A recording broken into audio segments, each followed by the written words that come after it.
꿀 바른 버터칩이 난리잖아요. 네. 혹시 그런 것도 가능할까요? 자극적인 강한 맛은 나진 않지만 좀 이렇게 부드럽고 달콤하게 충분히 만들 수 있거든요. 아까 준비해 두셨던 튀긴 감자칩하고요. 그 다음에 버터, 꿀, 소금, 파슬리 가루만 준비해 두시면 재료 준비는 끝입니다. 팬을 좀 달궈 주시고요.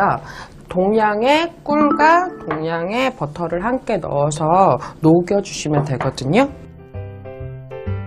버터, 꿀, 소금을 넣고 살짝 끓인 후 만들어 놓은 감자칩을 넣습니다. 넣어주시고요. 타지 않게 저어주시면 돼요. 다 묻어져서 이제 소스가 없죠. 허브 가루가 있으면 살짝 같이 뿌려주시면 더 맛있어요.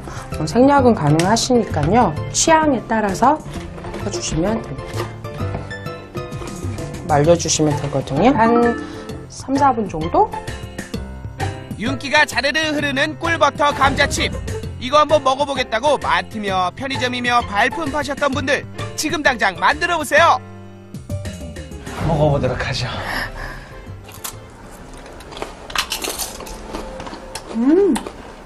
야, 깜짝 놀랐어요.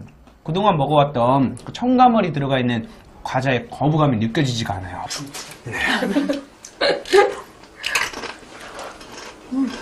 진짜 맛있어. 우리 고수님께서 직접 만들어주신 환상적인 맛이 담긴 꿀과 버터를 바른 감자칩. 이제는요, 시중에서 사서 먹을 필요가 없을 것 같아요. 이번 주전부리는 어느 집 냉장고에나 다 있다는 그것. 바로 우유를 이용한 주전부리입니다.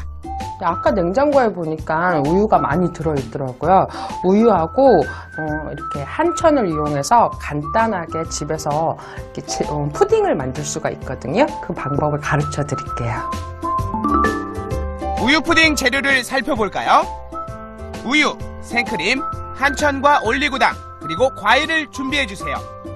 보통 푸딩이나 이런 무스 같은 걸 만들 때는 젤라틴이라는 걸 써요. 그런데 젤라틴은 동물의 연골을 추출해서 만든 거거든요. 그러니까 한마디로 말하면 동물성 식품이에요. 그에 반해서 한천은 우뭇가사리, 해초에서 추출한 식물성 식품이거든요. 그래서 칼로리가 없어요. 애들이 먹기에도 좋고요. 장 활동도 좀 이렇게 원활하게 만들어주는데 도움이 되거든요. 우선 한천은 좀 미리 불려놔 주시고요. 한 2~3시간 전에 불려두시면 좋아요. 우유 300에 한천 5g 정도면 딱 적당하거든요. 우유를 넣고 그 사이에 불린 한천은 물기를 꼭 짜서 우유에다가 같이 넣어주세요. 90도씨 이상이 돼야 한천이 녹거든요. 그래서 한번 파르르 끓여줄게요. 너무 센 불에서 오랫동안 끓이면 자칫하면 우유가 눌어버릴 수가 있거든요. 그래서 푸딩을 만들 때는 불 조절을 좀 신경 써주셔야 된다는 거. 우유가 냄비에 눌러붙지 않도록 저으면서 끓이다가 한천이 완전히 녹으면 바로 불을 줄입니다. 고소한 맛을 더해주기 위해서 우유와 동량의 생크림을 넣어줄게요.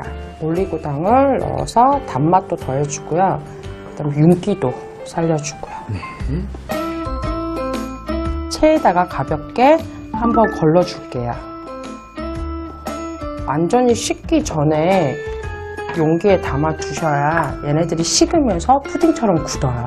요새 같은 날씨에는 한 30분? 그리고 여름에는 1시간 반에서 2시간 정도 실온에 그냥 놔두시면 자연스럽게 굳고요. 표면이 단단하게 굳기 시작하면 그 위에 과일을 얹어 마무리. 방법은 간단하고 시판되는 푸딩보다도 담백한 맛까지 아이들 후식으로 이만한 것이 없답니다. 이번에는 싱크대 구석에서 잠자고 있던 와플기를 꺼내볼까요? 이번에는 찹쌀가루를 이용한 찹쌀 와플을 만들어 볼게요. 두유와 찹쌀가루, 베이킹파우더, 달걀, 소금과 설탕, 버터와 검은깨를 준비하세요. 마트에서 쉽게 구할 수 있는 건식 찹쌀가루에 베이킹파우더를 섞어 체에 곱게 내립니다. 버터는 중탕으로 녹여주시면 되는데 양이 적어요. 그래서 전자레인지에 한 10초 정도만 데워서 얘를 녹여줄게요. 버터의 양이 많을 때는 중탕이 좋지만 이렇게 양이 적을 때는 전자레인지에 10초만 돌리면 충분히 녹는답니다. 두유는 어떻게 쓰면 될까요? 계란 하나를 깨서 두유하고 섞어줄게요. 두유 200ml에 계란 하나를 같이 섞어주시면 돼요. 채친 가루에다가 섞어줄게요. 근데 처음부터 다 넣지 마시고 반죽에 상태를 좀 봐가면서 두유를 처음부터 다 넣으면 반죽이 너무 묽어질 수 있습니다. 일단 두유를 반만 넣고 설탕, 녹인 버터, 검은 깨를 넣어 섞은 다음 농도를 확인하면서 남은 두유를 넣으세요. 이렇게 반죽이 부드럽게 뚝뚝 떨어지는 정도의 농도가 되면 완성이 된 거거든요.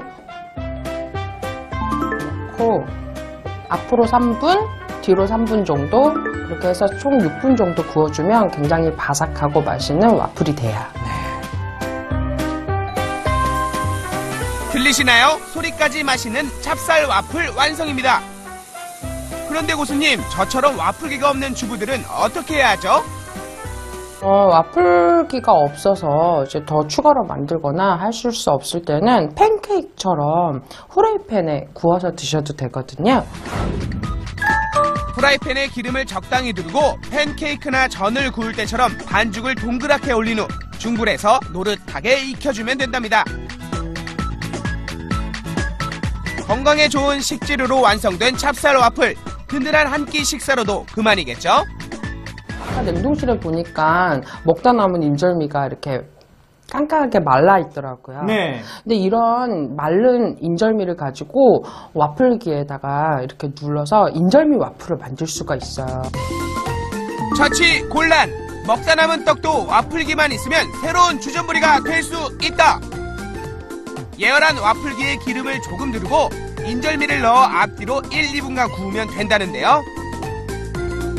딱딱하게 마른 떡을 그냥 굽는다? 미리 해동하거나 한 번 데우지도 않았는데 괜찮을까요? 치즈도 아닌데 쭉쭉 늘어나는 인절미! 겉은 바삭하지만 속은 촉촉하고 부드럽습니다. 견과류나 달콤한 시럽을 곁들이면 보기에도 고급스러운 주전부리 완성!